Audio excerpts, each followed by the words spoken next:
السلام علیکم دوستو، امید کرتا ہوں آپ خیریت سے ہوں گے۔ میں آپ کو اپنے چینل اردو ناول ریڈرز پر خوش آمدید کہتا ہوں۔ یہاں آپ کو ملیں گے آپ کے فیوریٹ ناولز، جن کو میں آپ کو سٹوری کی صورت میں ریڈ کر کے سناؤں گا۔ میرا یہ نیو چینل ہے تو میرے چینل کو لازمی سبسکرائب کر لیں تاکہ میں ناولز کو اور اچھے کانفیڈنس کے ساتھ ریڈ کر کے سنا سکوں۔ تو میں نے شروع کیا ہے ایک بہت ہی دلچسپ ناول کے ساتھ، جنت کے پتے بائی نمرہ احمد۔ امید کرتا ہوں کہ آپ کو یہ ناول بہت پسند آئے گا، تو اس لیے لائک اور ایک کمنٹ لازمی کر دیجیے گا۔ تو چلیے سٹارٹ کرتے ہیں۔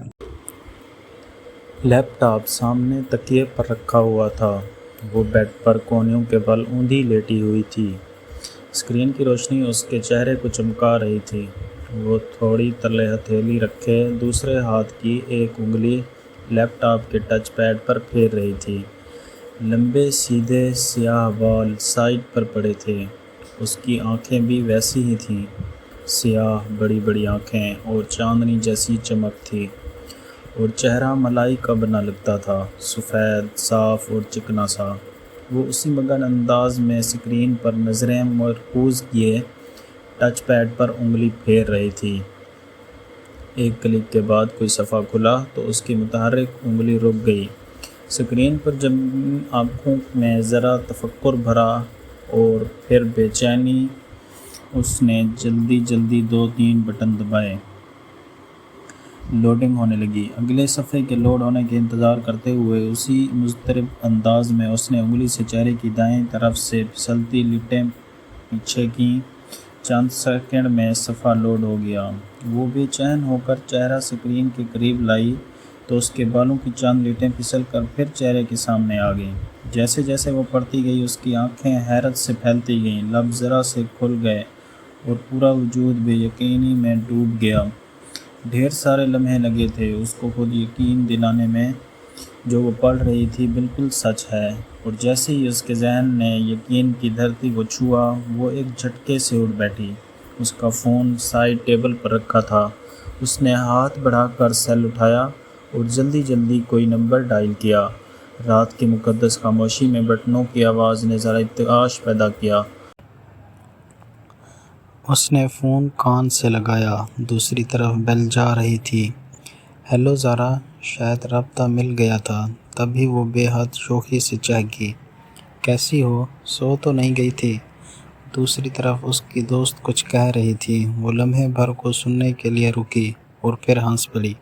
ساری باتیں چھوڑو، میرے پاس جو بڑی خبر ہے وہ سنو۔ اس نے عادتاً اپنے بالوں کی لٹ کو انگلی پر لپٹتے ہوئے کہا۔ تم یقین نہیں کرو گی، میں جانتی ہوں۔ ارے نہیں یار، دلاور بھائی کی شادی کے بارے میں نہیں ہے۔ دوسری طرف زارا نے کچھ کہا تو اس نے فوراً تردید کی، بلکہ تم ایسا کرو، گیس کرو میں تمہیں کیا بتانے والی ہوں۔ اس نے ایک ہاتھ سے لیپ ٹاپ سائیڈ پر کیا اور تکیہ نکال کر بیڈ کراؤن سے ٹیک لگا کر کہا۔ پھر اس نے ٹیک لگا کر پاؤں سیدھے کر لیے، ساتھ ساتھ وہ زارا کے اندازوں کی تردید بھی کیے جا رہی تھی۔ نہیں، بالکل نہیں، ایسا تو بالکل بھی نہیں۔ ارے میری شادی بھی نہیں ہو رہی، جی نہیں، ارم کی بھی نہیں ہو رہی۔ سیریسلی زارا، تمہاری سوچ بس یہیں تک ہے؟ اب کان کھول کر سنو، تمہیں وہ ایراسمس منڈس ایکسچینج پروگرام یاد ہے جس کے لیے ہم نے اپلائی کیا تھا؟ کین یو بلیو اٹ زارا، کہ مجھے یورپی یونین کے اسکالرشپ کے لیے سلیکٹ کر لیا ہے؟ دوسری جانب زارا اتنی زور سے چیخی کہ موبائل کا اسپیکر آف ہونے کے باوجود اس کی چیخ سارے کمرے میں سنائی دی۔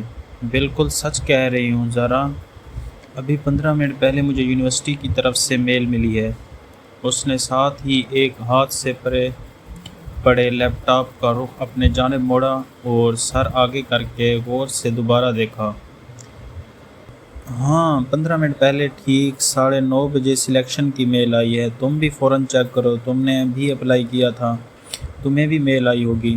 وہ فون ایک ہاتھ سے پکڑے دوسرے سے بٹن دبا کر لیپ ٹاپ آف کرنے لگی۔ لیپ ٹاپ کی اسکرین اندھیر ہوئی تو اس نے اسے ہاتھ سے دبا کر بند کیا، پھر تار نکال کر سائیڈ ٹیبل پہ رکھ دیا۔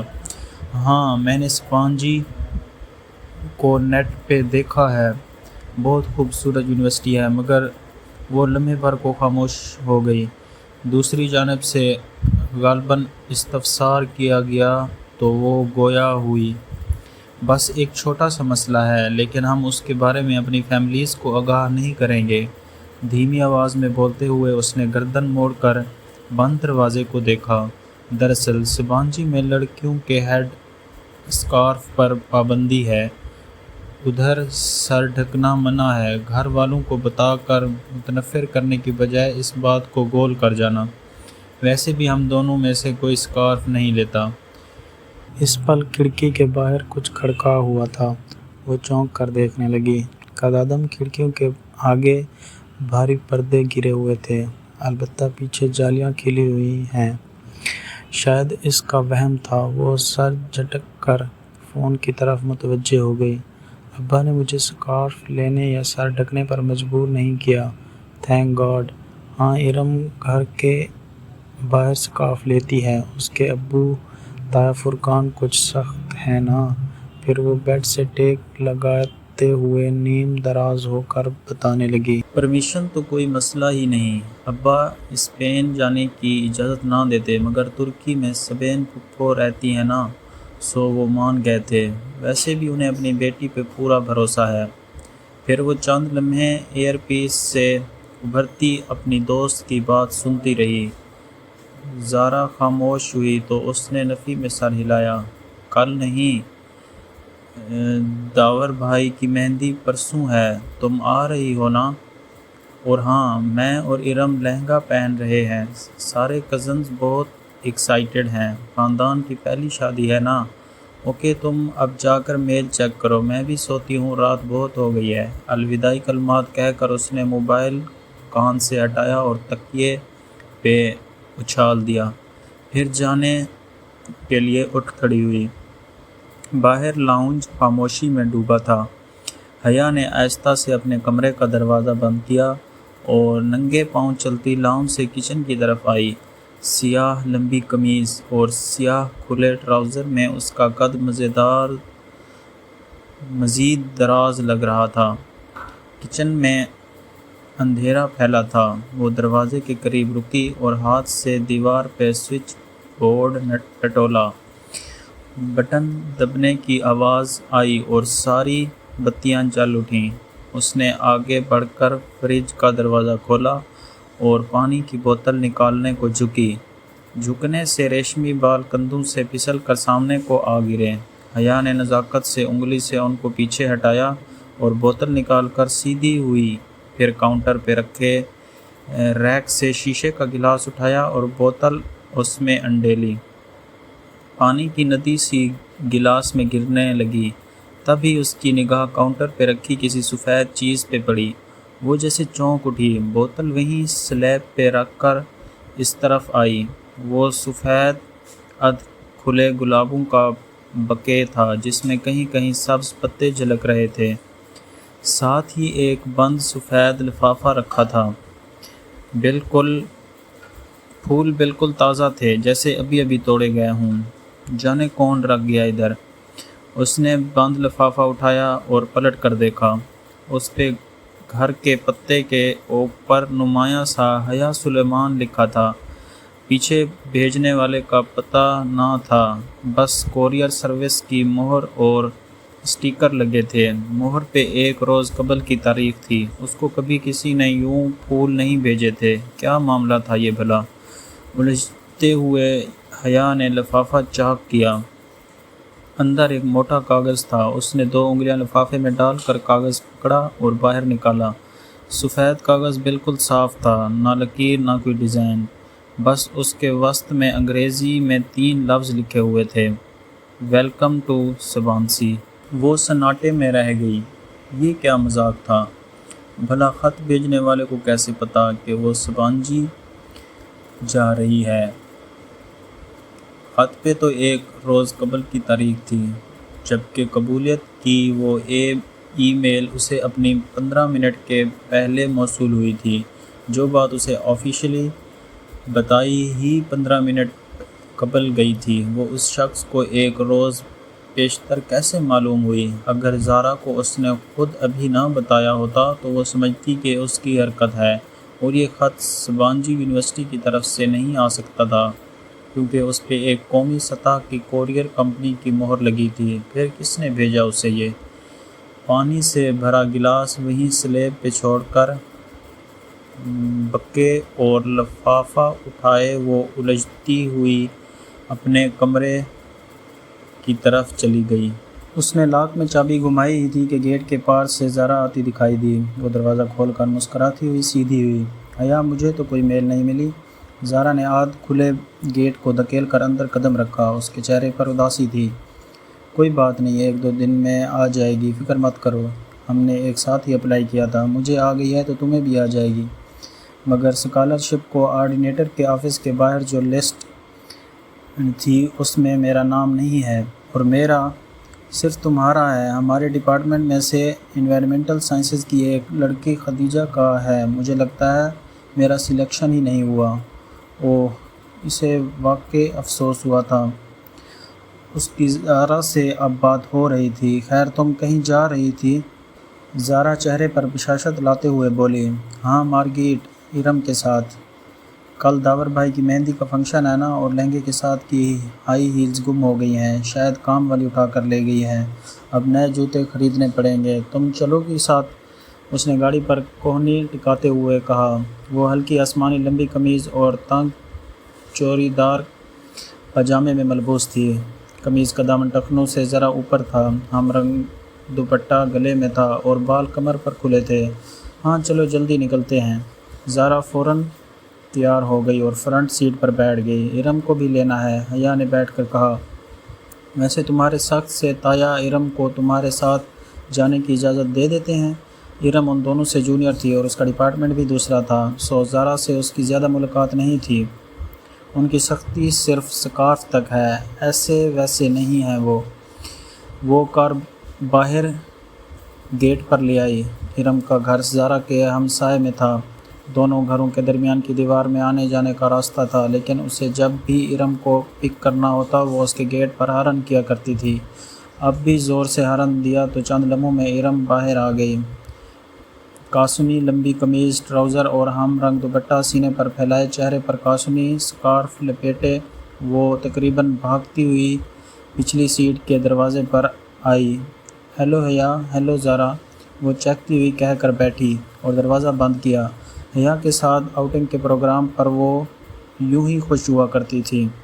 کیسی ہو ارم، تم سے تو اب ملاقات ہی نہیں ہوتی۔ اس نے رخ موڑ کر اس کو دیکھا۔ آپ کا ڈپارٹمنٹ دور پڑتا ہے تبھی، اور ہاں حیا بتا رہی تھی کہ آپ لوگوں کا ترکی میں سلیکشن ہو گیا ہے۔ میں سلیکٹ نہیں ہوئی، حیا ہو گئی ہے۔ خیر اسی میں کوئی بہتری ہوگی۔ تم نے اپلائی نہیں کیا تھا؟ ابا اجازت دیتے تب نا، اس نے اداس ہو کر کہا۔ ویسے پیرنٹس کو اتنا سخت نہیں ہونا چاہیے، زارا نے کہا۔ حیا نے تعجبی نظروں سے زارا کو دیکھا کہ پہلے احساس کمتری میں مبتلا ارم مزید اداس نہ ہو جائے۔ ابا بھی پتہ نہیں اتنے سخت کیوں ہیں، گرمی میں سکارف لینا اتنا آسان تو نہیں ہے، اور پھر کل مہندی کے لہنگے کی بھی آدھی آستینیں رکھنے نہیں دیں۔ حیا کی بھی تو آدھی آستینیں ہیں، مگر ابا ذرا بھی سلمان چچا جیسے نہیں ہیں۔ ارم تمہیں آج کیا لینا ہے؟ میں نے تو جوتے لینے ہیں، اس نے خوف چھپاتے ہوئے بات کو بدلا۔ ارم ہر وقت یہی رونا روتی رہتی تھی۔ چوڑیاں لینی ہیں، مگر پوری آستین کے بلاؤزر کے ساتھ چوڑیاں اچھی کہاں لگیں گی؟ وہ منہ بسورے پھر سے شروع ہونے لگی تو حیا نے کیسٹ پلیئر آن کر دیا۔ عاطف اسلم کا گانا پوری آواز میں گونجنے لگا تو ارم کو چپ ہونا پڑا۔ مارکیٹ کے پہنچنے کے بعد ارم تو چوڑیاں ڈھونڈنے نکل گئی اور وہ دونوں میٹرو آ گئیں۔ یہ گولڈن والا جو تیسرے نمبر پر رکھا ہے وہ دکھائیں۔ بہت دیر بعد ایک اونچی ہیل اس کی نظر میں جچی تھی۔ یہ والا میم، سیلز مین نے جوتا نکال کر اس کے سامنے کیا۔ وہ زمین پر پنجوں کے بل بیٹھا تھا اور وہ دونوں کاؤچ پر بیٹھی تھیں۔ پہنا دوں میم؟ بہت مؤدب اور شائستہ لہجے میں سیلز مین نے مسکرا کر پوچھا۔ میرے ہاتھ نہیں ٹوٹے، میں خود پہن سکتی ہوں۔ جی شیور، یہ لیجئے۔ سیلز مین نے مسکراتے ہوئے جوتا اس کی طرف بڑھایا۔ اس نے اسے یوں پکڑ رکھا تھا کہ پکڑتے وقت حیا کی انگلیاں لازمی اس کے ہاتھ سے مس ہوتیں۔ سامنے رکھ دو، میں اٹھا لوں گی۔ اس کے روکھے انداز پر سیلز مین نے گنگناتے ہوئے جوتا سامنے رکھ دیا۔ پھر بل کی ادائیگی کے بعد کاؤنٹر پر کھڑے لڑکے نے بقیہ رقم اس کی طرف بڑھائی تو حیا نے دیکھا کہ پیسوں کے اوپر 5 کا سکہ رکھا ہوا تھا اور لڑکے نے سکہ یوں پکڑ رکھا تھا جیسے سیلز مین نے جوتا۔ شکریہ۔ حیا نے نوٹوں کو کنارے سے پکڑ کر کھینچا تو سکہ لڑکے کے ہاتھ میں ہی رہ گیا۔ میم آپ کا سکہ۔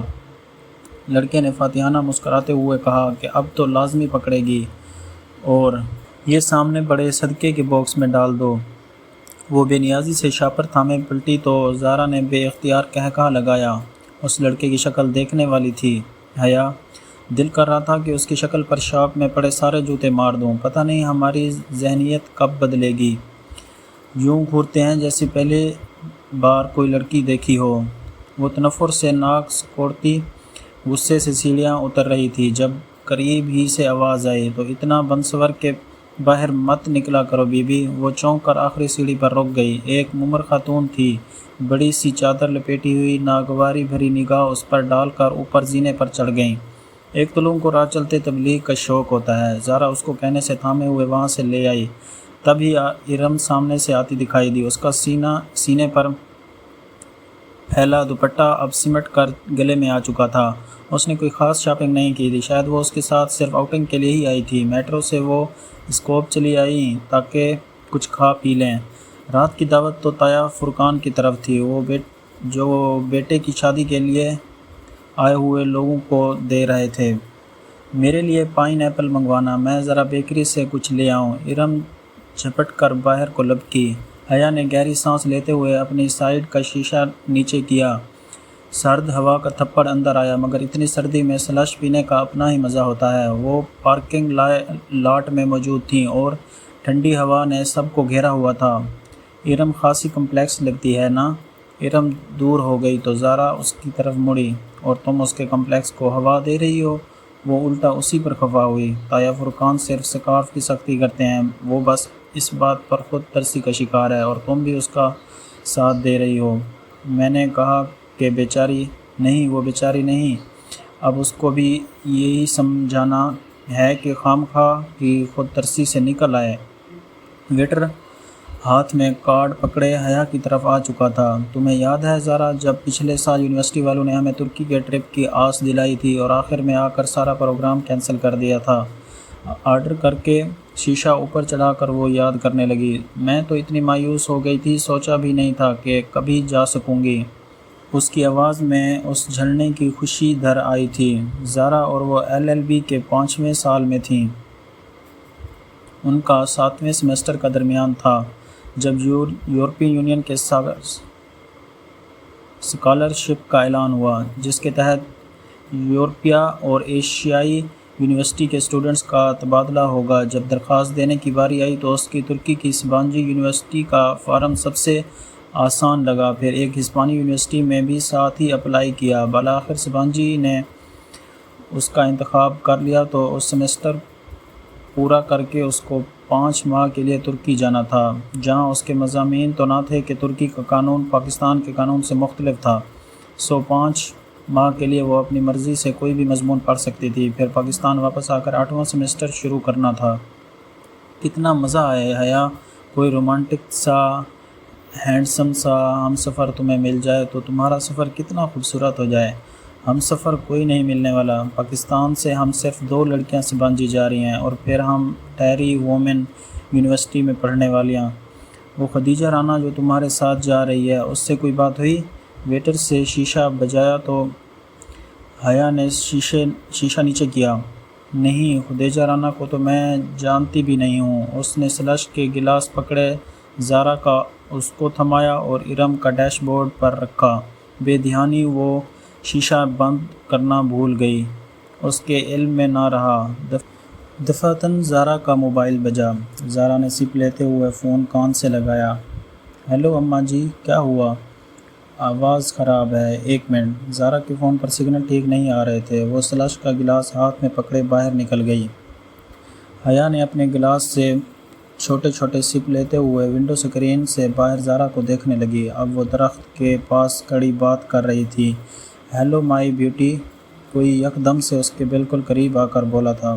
وہ ڈر کر اچھلی، ذرا سا جوس بھی کپڑوں پر گرا۔ کھلی کھڑکی پر ایک خوبصورت عورت جھکی ہوئی تھی، میک اپ سے بھرا چہرہ، آئی شیڈو، چمکتی آنکھیں، بھڑکتی ہوئی سرخی بالوں کا جوڑا اور چمچم کرتے کپڑے۔ وہ عورت نہیں تھی مگر مرد بھی نہیں تھا۔ ڈرو نہیں سونیو، میں تمہارے ساتھ ہوں، میں تمہاری دوست ہوں، ڈولی کہتے ہیں مجھے۔ ہٹو ہٹو جاؤ۔ وہ گھبرا گئی۔ خواجہ سرا کے وجود سے سستے پرفیوم کی خوشبو اٹھ رہی تھی۔ اسے کراہت سی آئی۔ اچھا سونیو، ذرا بات تو سنو۔ اس نے اپنا چہرہ اور جھکایا۔ اس سے پہلے کہ وہ آگے بڑھتا، حیا نے سلش کا بڑا گلاس اس کے منہ پر الٹ دیا۔ ٹھنڈی ٹھار برف منہ پر گری تو وہ بلبلا کر پیچھے ہوا۔ اس نے پھرتی سے شیشہ اوپر کر لیا۔ سنو جی، وہ مسکرا کر چہرہ صاف کرتے ہوئے شیشہ بجانے لگا۔ بند شیشے کی وجہ سے اس کی آواز کم آ رہی تھی۔ اب وہ گانا گا رہا تھا۔ کپاتے ہاتھوں سے اس نے اگنیشن میں چابی گھمائی اور گاڑی وہاں سے نکالی۔ گاڑی بیکری کے داخلی دروازوں کے سامنے گاڑی روکی اور پیچھے مڑ کر دیکھا۔ دور درختوں کے پاس ڈولی نامی خواجہ سرا ابھی تک وہی کھڑا تھا۔ اس کے پیچھے نہیں آیا تھا۔ اب وہ گا بھی نہیں رہا تھا، بس خاموش گہری نظروں سے اسے دیکھ رہا تھا۔ اسے بے اختیار جھرجھری سی آئی۔ کہاں رہ گئی ہیں دونوں؟ اس نے جھنجھلا کر ہارن پر ہاتھ رکھ دیا، پھر گردن موڑ کر دیکھا۔ وہ ابھی تک اسی کو دیکھ رہا تھا۔ ارم اور زارا کو ڈراپ کر کے وہ اپنے کمرے میں آئی۔ ڈنر کا وقت ہونے والا تھا۔ اس نے کپڑے بھی ڈنر کی مناسبت سے پہنے تھے، مگر جوس چھلکنے کی وجہ سے ذرا داغ پڑ گیا تھا۔ اس نے جلدی سے اتنا دوپٹہ دھو کر استری کیا۔ اسے رہ کر وہ خواجہ سرا یاد آ رہا تھا۔ اس برادری کے لوگ اکثر آ کر پیسے مانگتے تھے، مگر ایسی حرکت تو کبھی کسی نے نہیں کی تھی۔ اس خواجہ سرا کی نگاہیں اور انداز اس کی پھر سے جھرجھری آ گئی۔ پھر جب وہ اپنی تیاری سے مطمئن ہو کر باہر آئی تو دروازے کے باہر پاؤں کسی چیز سے ٹکرایا۔ وہ چونک گئی۔ دروازے کے ساتھ فرش پر وہ سفید ادھ کھلے گلابوں کا بکے تھا، ساتھ میں ایک بند لفافہ بھی تھا۔ وہ دونوں چیزیں اٹھ کر سیدھی ہوئی۔ لفافہ کھولا جس پر حیا سلیمان لکھا ہوا تھا۔ اندر وہی سفید بے ستر چوکور کاغذ تھا۔ اس کے وسط میں اردو میں لکھا تھا، امید کرتا ہوں آپ کا آج کا ڈنر اچھا گزرے گا۔ اس نے لفافہ پلٹ کر دیکھا۔ اس پر اور کچھ نہیں لکھا تھا، بس لفافے پر گزشتہ روز کی مہر لگی تھی۔ یہ کون تھا اور کیوں اسے پھول بھیج رہا تھا؟ وہ خط اور بکے کمرے میں رکھ کر نئے سرے معاملے سے الجھتی باہر آ گئی۔ تایا فرقان کے گھر خوب چہل پہل تھی۔ سب کزنز لاؤنج میں بیٹھے تھے۔ ایک طرف خواتین خوش گپیوں میں مصروف تھیں، مرد حضرات یقیناً ڈرائنگ روم میں تھے۔ اس کے خاندان میں کزنز کی بے تکلفی کو بری نظر سے نہیں دیکھا جاتا تھا۔ تایا فرقان تمام بہن بھائیوں میں بہت سخت تھے اور ان کی سختی صرف ارم کے سکارف لینے اور گھر سے باہر لڑکوں سے بات کرنے تک تھی۔ ارم اور باقی کزنز بھی گھر کے کزنز کے علاوہ لڑکوں سے بات نہیں کرتی تھیں۔ حیا اور ارم تو پڑھتی بھی وومن یونیورسٹی میں تھیں۔ ہاں، دوسرے چچا اور خود سلیمان صاحب اپنے بچوں کی شادیاں مکس گیدرنگ میں کریں گے۔ ان کا خاندان زیادہ بڑا نہیں تھا۔ وہ لوگ 3 بھائی اور 1 بہن تھے۔ تایا فرقان سب سے بڑے تھے۔ داؤد، فرخ اور ارم اور سمیع ان کے بچے تھے۔ فرخ میڈیکل کر چکا تھا اور آج کل پولی کلینک میں ہاؤس جاب کر رہا تھا اور حیا سے 3 سال بڑا تھا، اور سمیع فرخ سے سال بھر چھوٹا تھا اور MBA کر کے جاب کر رہا تھا۔ سب سے بڑے داؤد کی شادی ہو رہی تھی۔ فرقان صاحب کے بعد سلیمان تھے۔ ان کی ایک ہی بیٹی حیا اور بیٹا روہیل تھا۔ روہیل پڑھائی کے سلسلے میں امریکہ میں ہوتا تھا۔ پھر زاہد چچا تھے۔ ان کی بڑی 2 جڑواں بیٹیاں مہوش اور سہرش تھیں۔ پھر بیٹا رضا انجینئر تھا۔ سب سے چھوٹی بیٹی ثنا A لیول کر رہی تھی۔ اس وقت روہیل کے علاوہ جو کہ امریکہ تھا اور داؤد کے جو ڈرائنگ روم میں تھا، باقی سب کزن لاؤنج میں تھے۔ لڑکیاں کارپیٹ پر دائرہ بنا کر بیٹھی تھیں۔ ارم ڈھولک بجا رہی تھی۔ اس کا دوپٹہ سر سے ڈھلک کر کندھے پر آ گیا تھا۔ وہ مہوش سہرش کے ساتھ سر ملا رہی تھی اور لڑکے اوپر صوفے پر بیٹھے ان پر فقرے اچھال رہے تھے۔ ہیلو ایوری ون، وہ سینے پر ہاتھ باندھے چلتی ہوئی ان کے قریب آ کر رکی۔ سب کی نظریں اس پر رکیں۔ سفید چہرے کے ارد گرد کالے بال اور کاجل سے لبریز آنکھیں۔ وہ تھی ہی اتنی حسین کہ ہر اٹھی نگاہ میں ستائش ابھر آئی۔ حیا کیسی ہو؟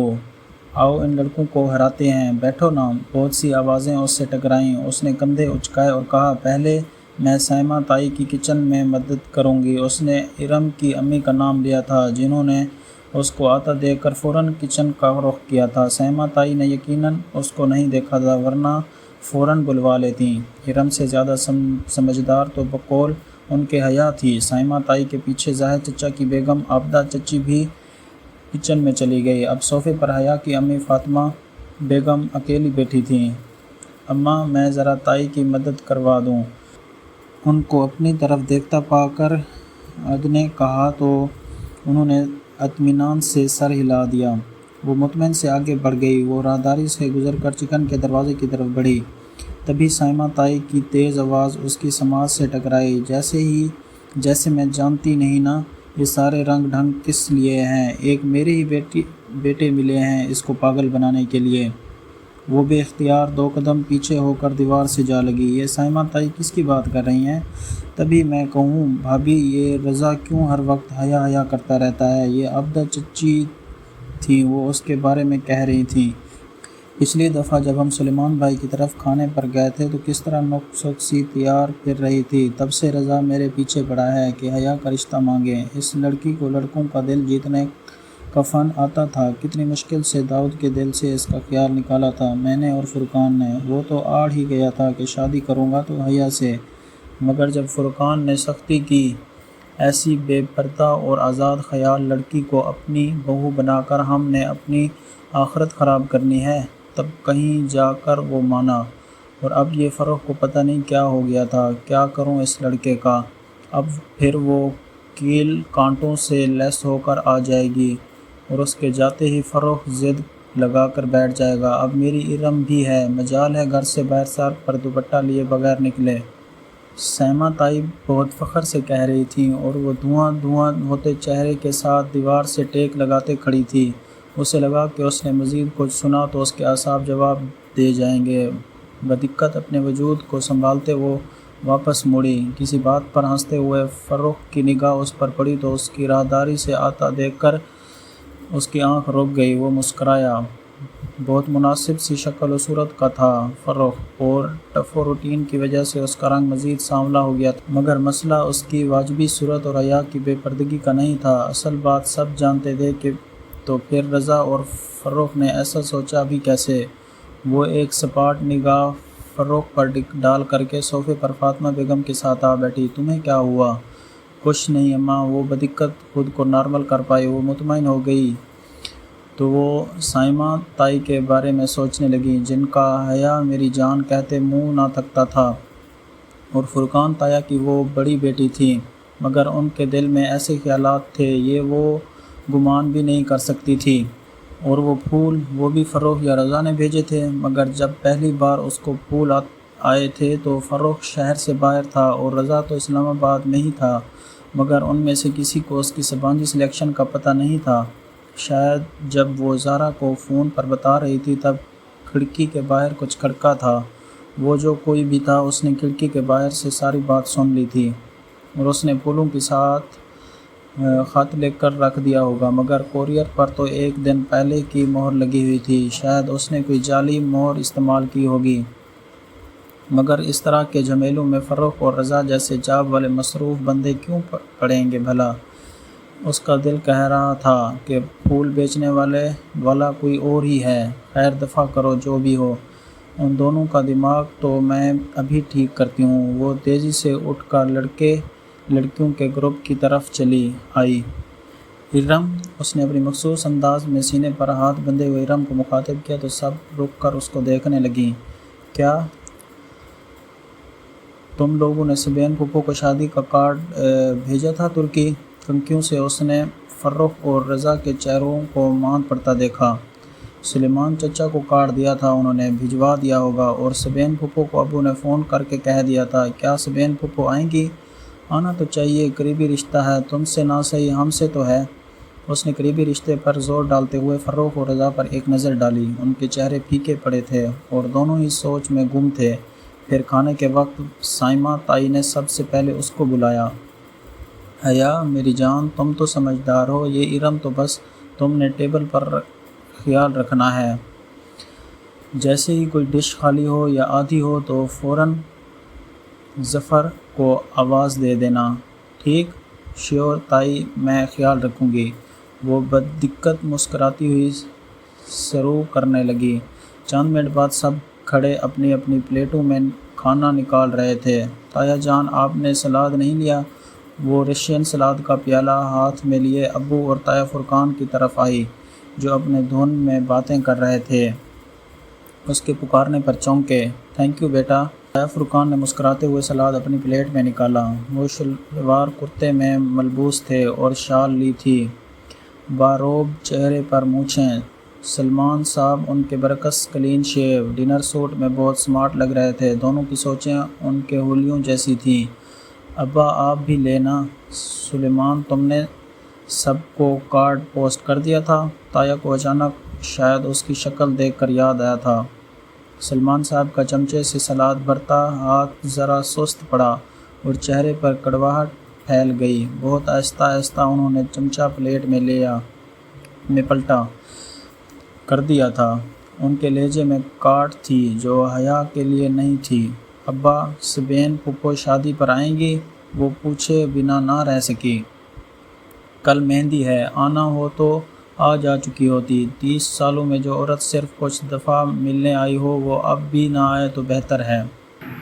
تھینک یو بیٹا۔ سلمان صاحب نے حیا کو کہا۔ اس کا مطلب تھا کہ اب تم یہاں سے جاؤ، اور وہ اشارہ سمجھ کر سر جھکاتے وہاں سے آ گئی۔ بہت آہستہ سے سلاد کا پیالہ میز پر رکھا اور اپنی آدھی بھری پلیٹ اٹھا لی، مگر اب کچھ کھانے کو جی نہیں چاہ رہا تھا۔ یہ ابا کو کیا ہو گیا تھا؟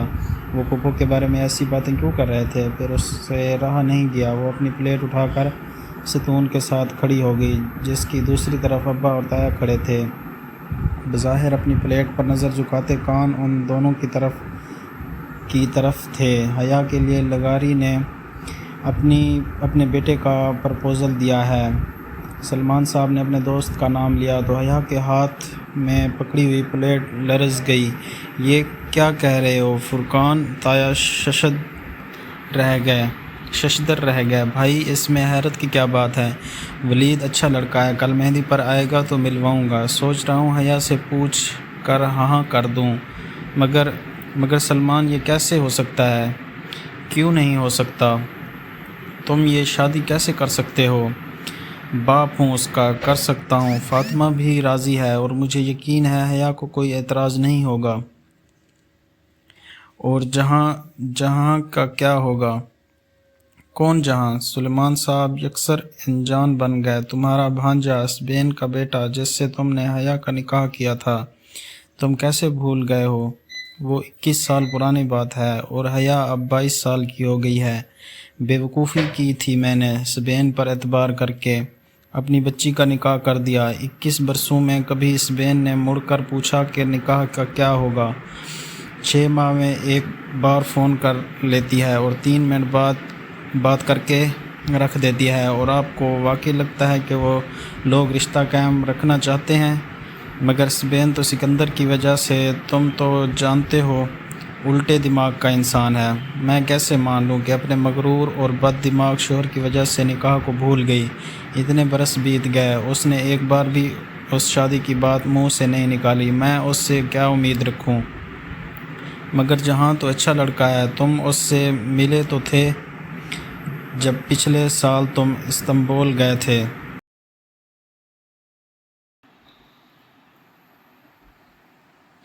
جی، جہاں سکندر اچھا لڑکا ہے، مائی فٹ، انہوں نے بہت تلخ ہو کر کہا۔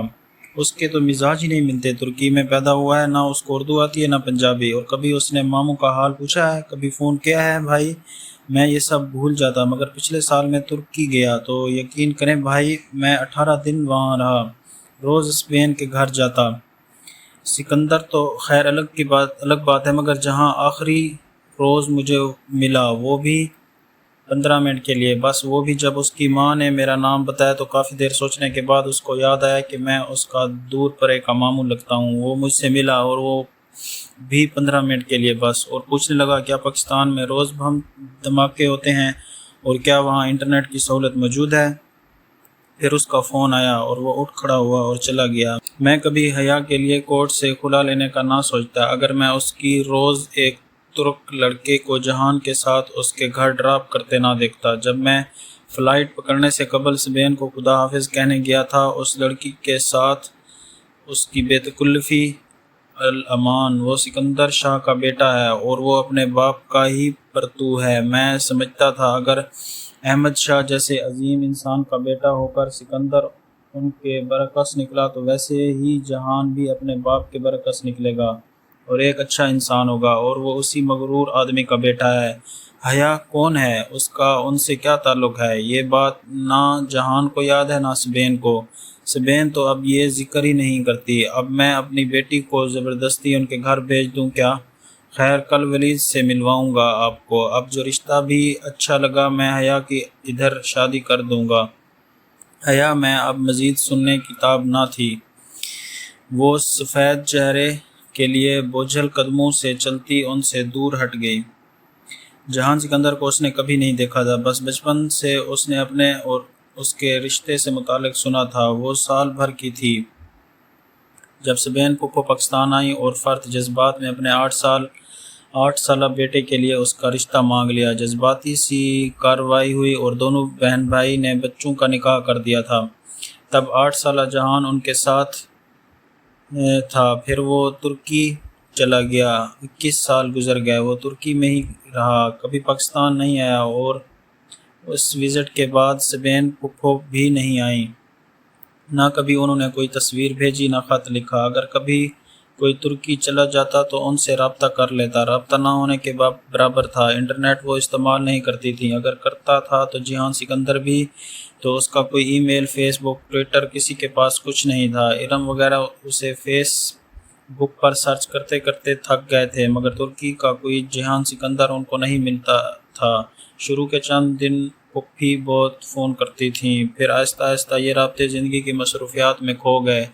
3 ماہ میں ایک فون ان کا آ جاتا، 3 ماہ میں ایک فون ادھر سے چلا جاتا، یوں 6 ماہ میں 2 دفعہ صحیح بات ہو جاتی، رسمی علیک سلیک، موسم کا حال احوال، سیاست پر بات اور اللہ حافظ۔ ان تمام باتوں کے باوجود وہ خود کو ذہنی طور پر جہان سے وابستہ کر چکی تھی۔ نکاح کے وقت کی تصاویر آج بھی اس کے پاس محفوظ تھیں۔ 8 سالہ بھورے بالوں اور سنہری رنگت والا خوبصورت لڑکا، جس کو اس نے کبھی اپنے روبرو نہیں دیکھا تھا، اور شاید ترکی جانے کی ساری خوشی کی وجہ بھی یہی تھی، جس پر ابا نے پانی پھیر دیا تھا۔ اس روز اسے رہ رہ کر جہان پر غصہ آ رہا تھا، جس کی بے رخی کے باعث اب یہ رشتہ ایک سوالیہ نشان بن گیا۔ مگر خیر، اور بھائی کی شادی ہو جائے اور سیمسٹر ختم ہو جائے تو وہ ترکی جائے گی اور ان کو ضرور ڈھونڈے گی۔ حیا کدھر ہو؟ وہ لابی میں آویزاں آئینے کے سامنے کھڑی ماتھے پر ٹیکا درست کر رہی تھی جب فاطمہ بیگم اسے پکارتی آئیں۔ ہر طرف گہما گہمی تھی، ایک ناقابل فہم شور سا مچا تھا۔ مہندی کا فنکشن شروع ہو چکا تھا، سب باہر جانے کی جلدی مچائے ادھر ادھر بھاگ رہے تھے، اور وہ بھی ابھی تک وہیں کھڑی تھی۔ کیا ہوا اماں؟ وہ ٹیکے کے ساتھ الجھی ہوئی تھی جو ماتھے پر سیٹ ہو کر نہیں دے رہا تھا۔ سونے کا گول سکے کی شکل کا ٹیکا جس کے نیچے ایک سرخ روبی لٹک رہا تھا، بار بار ادھر ادھر جھول جاتا۔ ٹیکے کو ٹھیک کرتے ہوئے مسلسل اس کی چوڑیاں کھنک رہی تھیں۔ جلدی آؤ، تمہارے ابا بلا رہے ہیں، کسی سے ملوانا ہے تمہیں۔ ان کی آواز میں خوشی کی رمق تھی۔ وہ چونک کر ان کو دیکھنے لگی۔ نفیس سی سلک کی ساڑی اور ڈائمنڈ پہنے وہ خاصی باوقار اور خوش لگ رہی تھی۔ اس کی انگلیوں میں ٹیکا چھوڑ دیا، دل زور سے دھڑکا۔ کیا پھپھو آ گئی تھی؟ اور ان کا مغرور بیٹا بھی؟ کدھر ہیں ابا؟ وہ دھک دھک کرتے دل کے ساتھ ان کے پیچھے باہر نکلی۔ گیٹ کے قریب سلیمان کھڑے دکھائی دے رہے تھے، ان کے ساتھ ایک خوبرو سا لڑکا کھڑا تھا جس کے شانے پر ہاتھ رکھے وہ بات کر رہے تھے۔ سامنے خاصے باوقار سے سوٹ میں ملبوس ایک صاحب اور ایک ڈیسنٹ سی خاتون کھڑی تھیں۔ وہ دونوں پہلوؤں سے لہنگا سنبھالتی ان کے قریب آئی۔ یہ حیا ہے میری بیٹی۔ سلیمان صاحب نے مسکرا کر اسے شانوں سے تھاما۔ السلام علیکم۔ اس نے سر کو جنبش دیتے ہوئے مدھم آواز میں سلام کیا۔ وعلیکم السلام بیٹا۔ وہ تینوں دلچسپی سے اسے دیکھنے لگے۔ اس نے ڈل گولڈن کلر کا لہنگا پہنا تھا، کامدار بلاؤزر کی آدھی سے بھی چھوٹی آستین، اور ان سے نکلتے اس کے دو دھیا بازو سنہرے موتیوں کی شعاؤں میں سنہرے دکھ رہے تھے۔ بھاری کامدار دوپٹہ اس نے گردن میں ڈال رکھا تھا، بال ہمیشہ کی طرح کھلے کمر پر گرے تھے، ٹیکے کے ساتھ کے سنہرے جھمکے کانوں سے لٹک رہے تھے، اور ملائی سے بنا چہرہ ہلکے میک اپ سے دلکش لگ رہا تھا۔ اس نے کاجل سے لبریز پلکیں اٹھائیں۔ وہ تینوں اسے ستائش سے دیکھ رہے تھے۔ اور حیا، یہ میرے دوست ہیں، عمیر لغاری، یہ مہناز بھابی ہیں، اور یہ ان کے صاحبزادے ہیں ولید۔ اس کے دل پر بوجھ سا آ گرا، آنکھوں میں بے اختیار نمکین پانی بھر آیا جسے اس نے اندر اتار لیا۔ Nice to meet you. وہ مہمان آنے لگے ہیں، میں پھول کی پتیاں ادھر رکھ آئی تھی، سب مجھے ڈھونڈ رہے ہوں گے تو میں ہاں تم جاؤ انجوائے کرو۔ سلیمان صاحب نے آہستگی سے اس کے شانوں سے ہاتھ ہٹا لیے۔ وہ معذرت خواہانہ مسکراتی ہوئی گیٹ کی جانب بڑھ گئی۔ باہر آ کر اس نے بے اختیار آنکھوں کے بھیگے گوشے صاف کیے اور ایک نظر ان کو پلٹ کر دیکھا، پھر سر جھٹک کر آگے بڑھ گئی۔ ان کے گھر کے ساتھ خالی پلاٹ میں شامیانے لگا کر مہندی کا فنکشن ارینج کیا گیا تھا۔ مہندیاں دونوں گھروں کے الگ الگ تھیں، گیندے کے پھولوں اور موتیے کی لڑیوں سے ہر کونا سجا تھا۔ تقریب سیگریگیٹڈ تھی، مرد عورتیں الگ۔ عورتوں کی طرف خاندان کے مردوں کا آنا جانا لگا تھا۔ مریم بھی سلور کا مدار لہنگے میں ادھر ادھر گھوم رہی تھی۔ وہاں ڈی جے، مووی والے اور ریفریشمنٹس سرو کرتے باہر کے مرد تھے، مگر آج تو شادی کا ایک فنکشن تھا، پھر سر ڈھکنے کی پابندی کیسے ہوتی؟ شادیوں پہ تو خیر ہوتی ہے نا۔ حیا، ڈانس شروع کریں؟ ارم اپنا لہنگا سنبھالتی ہوئی اس کے پاس آئی۔ ہاں ٹھیک ہے، تم گانا لگواؤ۔ اور یہ کون ہے؟ سامنے والی کرسیوں کی قطار کے ساتھ کھڑی ایک لڑکی کرسی پہ بیٹھی خاتون سے جھک کر مل رہی تھی۔ اس نے سیاہ عبایا اور اوپر اسٹول لے رکھی تھی۔ عجیب بات تھی کہ اس لڑکی نے انگلیوں سے نقاب تھام رکھا تھا۔ کون؟ ارم نے پلٹ کر دیکھا، پھر گہری سانس لے کر مڑی۔ یہ ایلین ہے۔ کون؟ حیا نے حیرت سے کہا۔ ایلین؟ ارے شہلا بھابی ہیں یہ، پوری دنیا سے الگ ان کی 1.5 اینٹ کی مسجد ہوتی ہے، بس توجہ کھینچنے کے لیے فنکشنز پر بھی عبایا نقاب میں ملتی ہیں۔ اب پوچھو بھلا عورتوں کے فنکشن میں کیسے پردہ کر رہی ہیں؟ ہاں واقعی عجیب ہیں یہ بھی۔ اس نے شانے اچکائے۔ وہ ان کے ایک سیکنڈ کزن کی وائف تھیں اور سال بھر پہلے ہی شادی ہو گئی تھی۔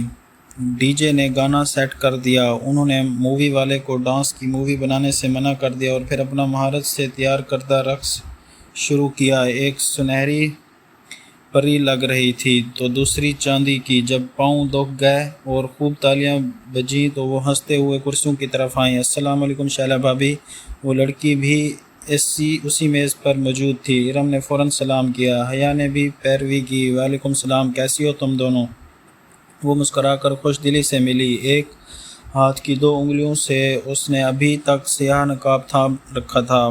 بالکل ٹھیک، شہلا بھابی نقاب اتار دیں۔ ادھر کون ہے؟ شہلا نے جواباً مسکرا کر سر ہلایا مگر نقاب اسی طرح پکڑے رکھا۔ ماشاءاللہ تم دونوں بہت پیاری لگ رہی ہو۔ وہ بات کرتے کرتے ذرا سی ترچھی ہو گئی۔ حیا نے حیرت سے دیکھا، شاید اس طرف مووی والا فلم بنا رہا تھا اسی لیے۔ عجیب عورت ہے، اتنی بھی کیا بے اعتباری؟ ہماری فیملی مووی ہے، ہم کون سا باہر کسی کو دکھائیں گے؟ حیا بڑبڑائی، پھر وہ جلد ہی وہاں سے اٹھ گئی۔ اماں نے جانے کدھر تھیں؟ کس سے پوچھیں؟ سبین پھوپھو آئی ہی یا نہیں؟ وہ کافی دیر اسی شش و پنج میں مبتلا رہی، پھر گھر چلی آئی اور ٹی وی لاؤنج میں فون کے ساتھ رکھی ڈائری اٹھائی۔ تھکن کی وجہ سے دھم سے صوفے پر گری اور سبین پھوپھو کا نمبر تلاش کرنے لگی۔ اس نے کبھی ان کو یوں فون نہیں کیا تھا مگر آج دل کے ہاتھوں ہار گئی تھی۔ ترکی کا وہ نمبر مل ہی گیا۔ اس نے ریسیور اٹھایا اور نمبر ڈائل کیا۔ گھنٹی جانے لگی، اس کے دل کی دھڑکن تیز ہو گئی۔ 5ویں گھنٹی پر فون اٹھا لیا گیا۔ ہیلو، بھاری مردانہ آواز اس کی سماعت سے ٹکرائی۔ السلام علیکم۔ اس نے خشک لبوں پر زبان پھیری۔ جواباً وہ کسی انجان زبان میں کچھ بولا۔ میں پاکستان سے بات کر رہی ہوں، گڑبڑا کر انگریزی میں بتانے لگی۔ پاکستان سے کون؟ ان کے وہ انگریزی میں پوچھ رہا تھا۔ اس کی آنکھوں میں پانی بھرنے لگا۔ میں بین سکندر کی بھتیجی ہوں، پلیز ان کو فون دے دیں، وہ تو جواہر گئی ہیں، کوئی میسج ہے تو بتا دیں۔ وہ مصروف سے انداز میں کہہ رہا تھا۔ اب یہ جواہر کیا تھا؟ اسے کچھ اندازہ نہ تھا۔ وہ سبین پھوپھو نے پاکستان نہیں آنا کیا؟ داور بھائی کی شادی پر؟ نہیں، وہ بیزی ہیں شاید۔ وہ فون رکھنے ہی لگا تھا کہ وہ کہہ اٹھی، آپ کون؟ ان کا بیٹا جیحان۔ کھٹ سے فون رکھ دیا گیا۔ اس نے بھیگی آنکھوں سے ریسیور کو دیکھا اور پھر زور سے کریڈل پہ پٹکا، آنسو صاف کیے اور اٹھ کر باہر آئی تو گیٹ کی طرف سے ظفر چلا آ رہا تھا۔ اس کے ہاتھ میں سفید ادھ کھلے گلابوں کا بکے تھا۔ وہ بے اختیار ٹھٹک کر رکی، پھر لہنگا سنبھالتی زینے اتر آئی۔ کیا ہے ظفر؟ او تسی اتھے ہو، یہ کورئر والے نے دیا ہے تھوڑے لیے۔ ظفر نے گلدستہ اور ایک بند لفافہ اس کی طرف بڑھایا۔ وہ پچھلے 7 سال سے طائع فرقان کا ملازم تھا۔ ٹھیک ہے تم جاؤ۔ اس نے بوکے کو بازو اور سینے کے درمیان پکڑا اور دونوں ہاتھوں سے بند لفافہ کھولنے لگی۔ حسب معمول اس میں سفید سادہ کاغذ تھا جس کے بالکل درمیان میں اردو میں ایک سطر لکھی تھی، اس لڑکی کے نام جو کبھی کسی انچاہے رشتے کے بننے کے خوف سے روتی ہے تو کبھی کسی بن چکے انچاہے رشتے کے ٹوٹنے کے خوف سے۔ وہ سن رہ گئی، پھر گھبرا کر ادھر ادھر دیکھا۔ گیٹ کھلا تھا، مہندی والی جگہ سے بہت سے لوگ آ جا رہے تھے۔ ایسے میں کیا کوئی ادھر تھا جو بغور مشاہدہ کر رہا تھا؟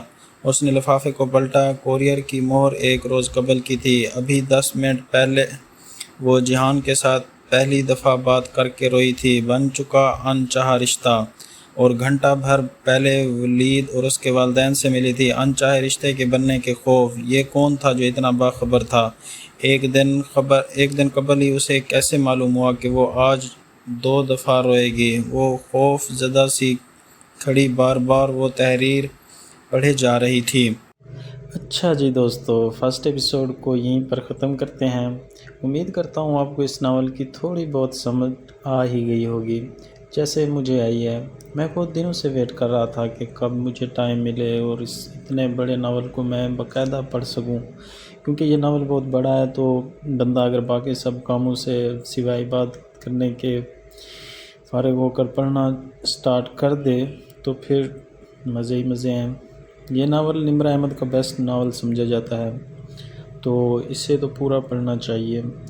میرے لیے پڑھنے میں کچھ مشکل پیش آ رہی ہے کیونکہ اس ناول کی PDF میں تھوڑی بہت الفاظ کی غلطیاں ہیں، تو کچھ لفظوں کو میں نے غلط اگر پڑھ دیا ہے تو معذرت۔ نیکسٹ 2-3 ایپیسوڈ میں ان مسٹیکس کو امپروو کر لوں گا۔ چلیں، یہ تو ہو گئی ناول کے بارے میں کچھ باتیں۔ یار میرا یہ نیو چینل ہے جس پر اگر آپ کا اچھا رسپانس ملتا ہے تو مزید ناولز بھی اپلوڈ کروں گا، تو اس لیے آپ نے ویڈیو کو لائک اور چینل کو سبسکرائب لازمی کرنا ہے۔ اب مجھے دیں اجازت، ملتے ہیں نیکسٹ ایپیسوڈ میں۔ اللہ حافظ۔